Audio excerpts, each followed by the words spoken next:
Hello everyone. Self तैयारी के इस यूट्यूब चैनल में आपका स्वागत है। इस वीडियो में मैं आपको मध्य प्रदेश के इतिहास के बारे में बताऊंगा। यह पहला वीडियो लेक्चर है जिसमें हम मध्य प्रदेश के प्रागैतिहासिक काल के बारे में पढ़ेंगे। इसी तरह हम मध्य प्रदेश के प्राचीन इतिहास, मध्यकालीन इतिहास एवं आधुनिक इतिहास के बारे में पढ़ेंगे।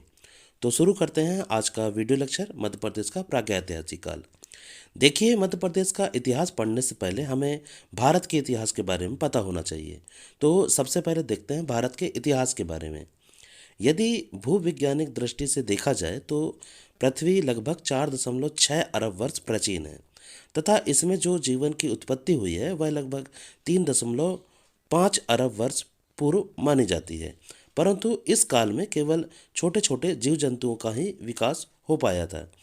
तो फिर मानव की जीवन की उत्पत्ति या फिर मानव का विकास कब हुआ? तो आज से लगभग 2 करोड़ वर्ष पूर्व महाकपि की प्रजाति रामापिथेकस का प्रसार 2 शाखाओं में हुआ।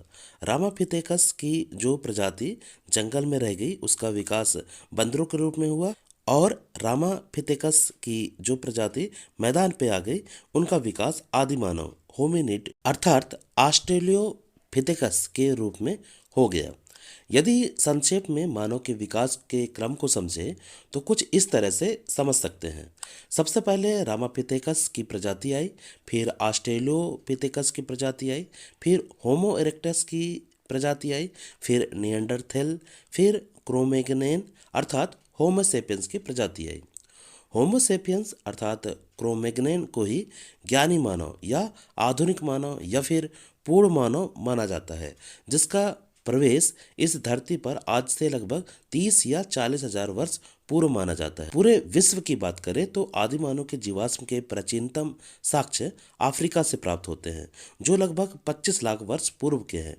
इसलिए मानव जाति का पालना अफ्रीका को कहा जाता है, जबकि सभ्यता का पालना एशिया को कहते हैं।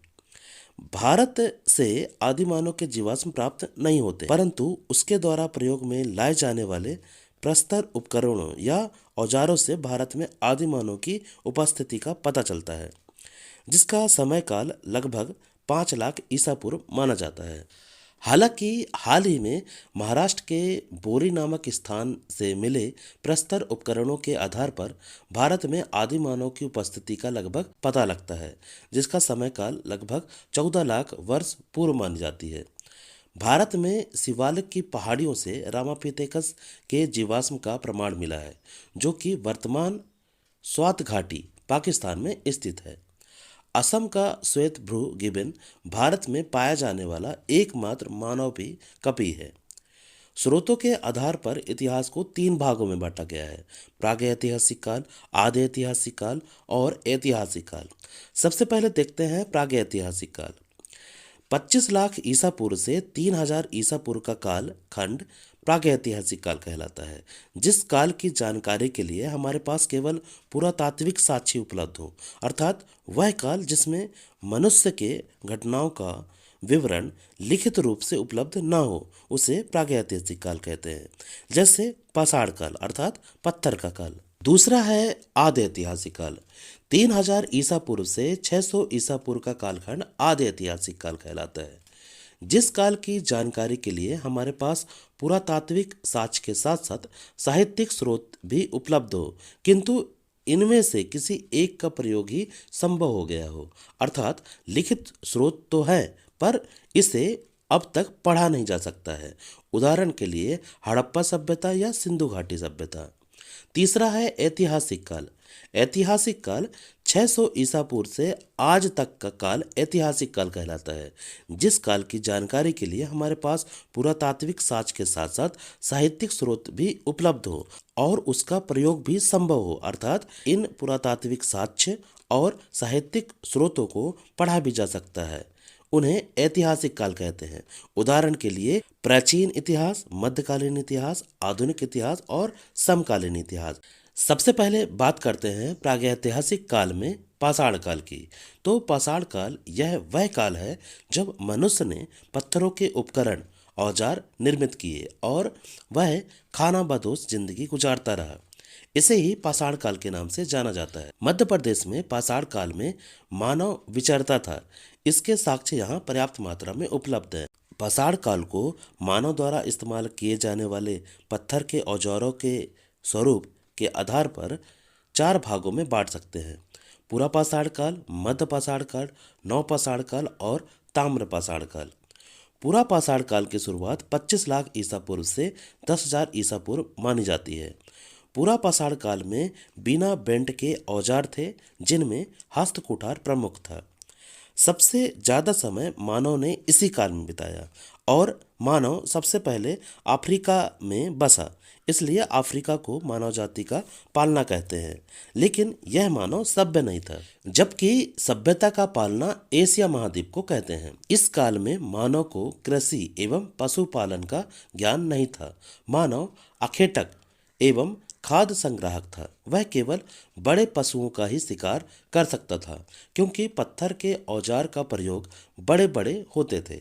नर्मदा नदी घाटी से स्थित हथनोरा से मानव की खोपड़ी मिली है, जो भारत के मानव अवशेष का सर्वप्रथम साक्ष्य है।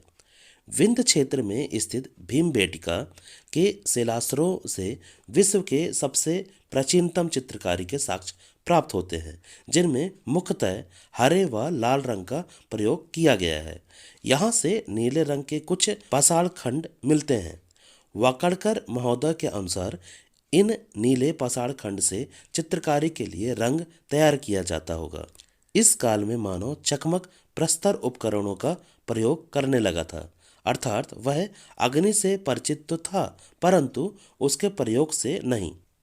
सर्वप्रथम इसी काल में आधुनिक मानव होमो सेपियंस का विकास हुआ। दूसरा है मध्य पाषाण काल।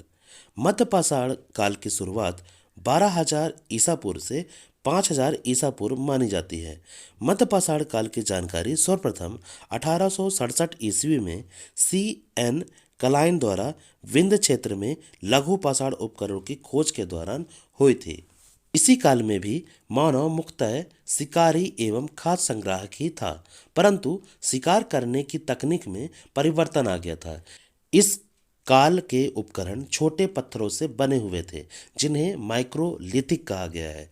चंबल, बेतवा, नर्मदा आदि घाटियों से ऐसे औजार बहुतया मिले हैं। इस काल में मानव ने न केवल बड़े बल्कि छोटे जानवरों जैसे पक्षी, मछली आदि का भी शिकार करने लगा था। इसी काल में सर्वप्रथम तीर कमान का विकास हुआ। इस काल में आदमगढ़ से 5,000 ईसा पूर्व के पशुपालन के प्राचीनतम साक्ष्य प्राप्त होते हैं। मानव द्वारा पालतू बनाया गया पहला पशु कुत्ता था। इसी काल में शैल चित्रों के महत्वपूर्ण स्थल थे। भीमबेटका, आदमगढ़, लाखाजुआर आदि इनमें से सर्वाधिक चित्र भीमबेटका के शिलाश्रयों से प्राप्त हुए हैं। यहाँ से जानवरों पर पहली बार चित्रकारी के साक्ष्य मिलते हैं। तीसरा है नवपाषाण काल। इस काल की शुरुआत 5,000 ईसा पूर्व से 3,000 ईसा पूर्व मानी जाती है। नवपाषाण युग भारत की तरह मध्य प्रदेश में भी लगभग 7,000 ईसा पूर्व के आसपास शुरू हुआ। सेल्ट, कुल्हाड़ी, बसुला, रचक, घन जैसे औजार मिले हैं। मनुष्य ने इसी काल में कृषि, पशुपालन, गृह निर्माण और अग्नि प्रयोग जैसे क्रांतिकारी कार्यों को अपनाया। एरन, गढ़ी, मोरेला, कुंडम, जतकारा, बहुलई, बसीगा, मनुई, अर्तुजी, जबलपुर, दमोह, नांदगांव, हटा, होशंगाबाद तथा निमाड़, नेमावर, मोजावड़ी, मोहावर, दहगांव, बोरखेड़ा, हांडिया, छनेरा इस युग के साक्ष्य प्रदान करते हैं। इसे अंतिम पाषाण युग भी कहा जा सकता है। इस काल के औजार पॉलिशदार पत्थरों के बने होते थे। यदि मध्य प्रदेश के प्रमुख प्रागैतिहासिक स्थल की बात करें तो आदमगढ़, पनारपानी व भीमबेटका प्रमुख है। आदमगढ़ होशंगाबाद के निकट नर्मदा तट पर स्थित है। यहाँ की प्रमुख विशेषता है गुफा शैल चित्र। पनारपानी पचमढ़ी में स्थित है। पनारपानी स्थित मामा भांजा शिलाश्रय में 29 चित्र है। भीमबेटका की बात करें तो यह रायसेन जिले पर स्थित है और 2003 में यूनेस्को की विश्व धरोहर सूची में इसे शामिल किया गया था। खोज की बात करें तो 1857 में विष्णु वाकड़कर जी ने इसे खोजा था। प्राचीन गुफाओं के लिए प्रसिद्ध है और पूरा पाषाण काल नवपाषाण काल से संबंधित शैल चित्र यहाँ से प्राप्त होते हैं। मध्य प्रदेश में शिलाश्रय की बात करें तो भारत में जितने चित्रित शिलाश्रय प्राप्त हुए हैं उनमें मध्य प्रदेश में पाए जाने वाले शिलाश्रयों की संख्या अधिक है। होशंगाबाद, सागर, रीवा, मंदसौर, जबलपुर, रायगढ़, सीहोर, रायसेन, ग्वालियर, पूर्व निमाड़, शिवपुरी, छिंदवाड़ा, छतरपुर, दमोह, पन्ना तथा नरसिंहपुर जिलों तथा सिवना नदी अर्थात मंदसौर के किनारों में चित्रित शिलाश्रय मिले हैं। अधिकांश गुफा चित्रों में लाल, सफ़ेद, काले, नीले एवं पीले रंग का प्रयोग किया गया है। गुफा चित्रों में पशु पक्षियों का शिकार, जानवरों की लड़ाई, मानवों का पारस्परिक युद्ध, पशुओं की सवारी, गीत, नृत्य, पूजन, मधु, संजय तथा घरेलू जीवन संबंधी दृश्य हैं। विदेशी इतिहासकार इनको मात्र 4000 ईसा पूर्व का जबकि संकलिया 1.5 लाख वर्ष पूर्व मानते हैं। चौथा है ताम्रपाषाण काल। ताम्रपाषाण काल से तात्पर्य उस कालखंड से है जब मनुष्य ने पत्थर के साथ साथ तांबा धातु का भी उपयोग शुरू किया। मध्य प्रदेश के ताम्रपाषाण कालीन स्थल नौदा टोली, कायथा, एरन, बेसनगर, आवरा, गुरिया प्रमुख हैं। नावदा टोली मध्य प्रदेश के खरगोन जिले में नर्मदा नदी के दक्षिणी किनारे पर महेश्वर के दूसरी ओर स्थित है, जो इंदौर नगर से लगभग 80 किलोमीटर पर है। इस पुरास्थल का उत्खनन एच.डी. संकलिया के नेतृत्व में सन 1952 से 1957 के मध्य कराया गया था। यह सुनियोजित नगर था। यहाँ से झोपड़ी नुमा मिट्टी के घरों के साक्ष्य मिले हैं जो चौकोर, गोल या आयताकार होते थे। चूल्हे, परिवहन की गाड़ी, काला लाल मृतभांड, गेहूं, चना, मटर, मसूर की खेती, तांबे और पत्थर के औजार के साथ विदेशियों के आप्रवास के साक्ष्य मिलते हैं। कायथा कायथा उज्जैन से लगभग 25 किलोमीटर दूरी पर पूर्व दिशा में चंबल नदी की सहायक नदी काली सिंध के दाहिने तट पर काली मिट्टी के मैदान में स्थित है। कायथा पुरास्थल की खोज का श्रेय V.S. वाकड़कर को जाता है, जिन्होंने इस कायथा पुरास्थल को सन 1964 ईस्वी में खोज निकाला था। यहाँ से कंकड़, छेनी और कुल्हाड़ियाँ तांबा धातु मिली हैं। तांबा और मिट्टी की पशु आकृतियाँ भी यहाँ से मिली हैं। लाल मृत भांडों पर काले रंग के चित्र मौजूद हैं। एरन एरन सागर जिले में स्थित है। गुप्त सम्राट समुद्रगुप्त के एक शिलालेख में एरन को एरकिन कहा गया है। यहाँ से तांबे की कुल्हाड़ियाँ, सोने के गोल टुकड़े, मिट्टी की पशु आकृतियाँ, काले लाल मृतभांड, चित्रित मृतभांड, ताम्रकालीन बस्तियों के प्रमाण आदि प्राप्त हुए हैं। आवरा आवरा मंदसौर जिले में स्थित एक ग्राम है, जहाँ से ताम्रपाषाण काल से लेकर गुप्त काल तक के विभिन्न अवस्थाएं एवं संबंधित सामग्री मिली हैं। इस काल के निवासी चित्रित लाल, काले, सफ़ेद रंग से रंगे और उत्कीर्ण भांड का उपयोग करते थे। यह सभ्यता महेश्वर, नावदा टोली, नागदा आदि ताम्रपाषाण युगीन सभ्यता की समकालीन मानी जाती है। डांगवाला यह उज्जैन से लगभग 32 किलोमीटर की दूरी पर स्थित है। यहाँ से लगभग 2000 ईसा पूर्व से लेकर परमार काल तक के अवशेष प्राप्त हुए हैं। यहाँ से प्राप्त सामग्री ताम्रपाषाण कालीन है। सामग्रियों में विभिन्न प्रकार के चित्रित मृतभांड प्राप्त हुए हैं। मृतभांड के अलावा पक्की मिट्टी की वृषभ मूर्ति तथा हिरण, सांभर, बैल की हड्डियाँ एवं अनाज के अवशेष मिले हैं। अब देखते हैं मध्य प्रदेश के ऐसे स्थल जो एग्जाम में बहुत पूछे जाते हैं या पूछे जाने की संभावना है। कायथा मध्य प्रदेश के उज्जैन जिले का एक गांव एवं पुरा स्थल है। यह चंबल नदी की सहायक काली सिंध नदी के तट पर स्थित है।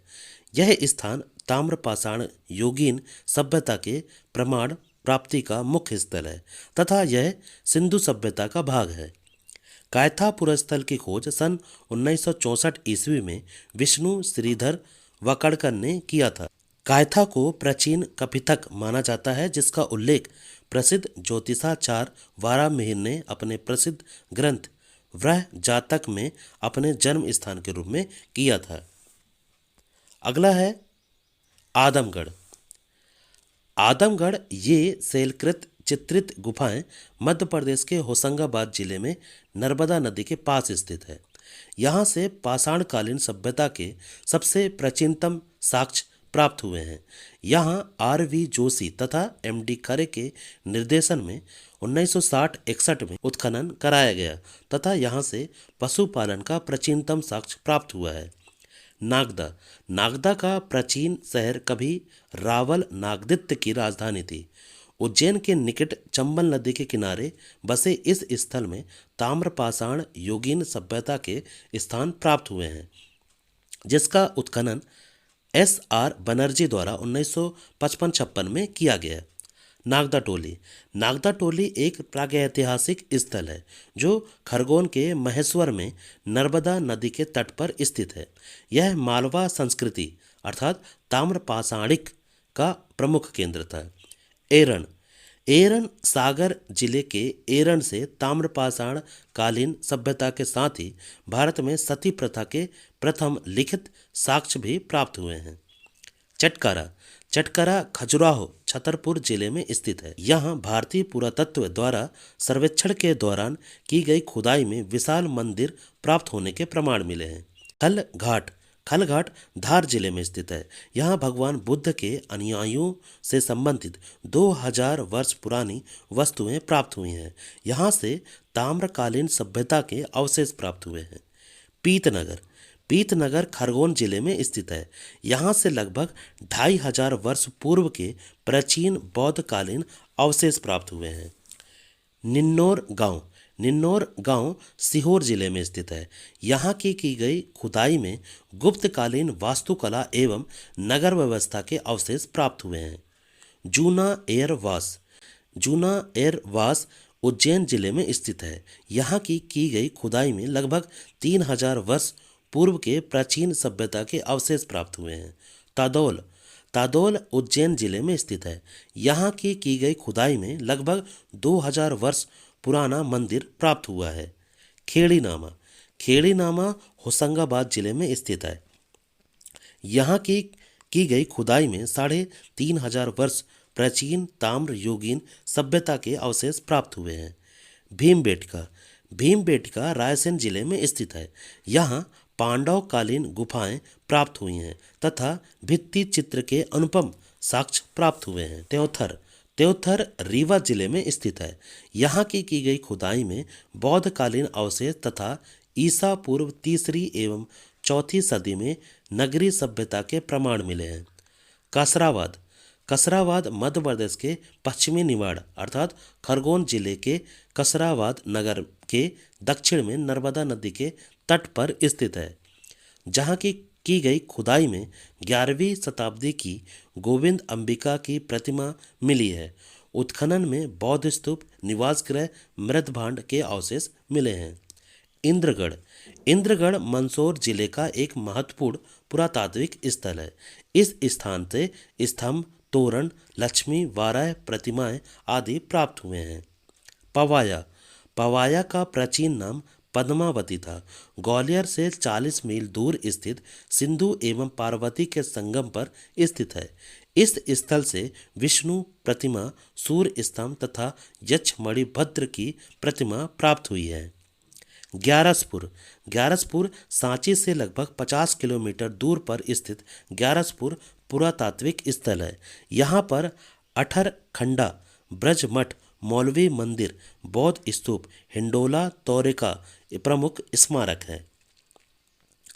अन्य स्थल हैं पिपरिया सतना में, विलावली देवास में, ममोरी मंदिर मंदसौर में, डांगवाला उज्जैन में, आवरा मंदसौर पर स्थित है। इसके बाद हम मध्य प्रदेश के प्राचीन इतिहास के बारे में पढ़ेंगे। यह वीडियो लेक्चर कैसा लगा आप कमेंट बॉक्स पर ज़रूर बताएं और इस वीडियो के रिस्पॉन्स यदि अच्छे आते हैं तो मैं अगला वीडियो लेक्चर जल्द ही अपलोड करूँगा।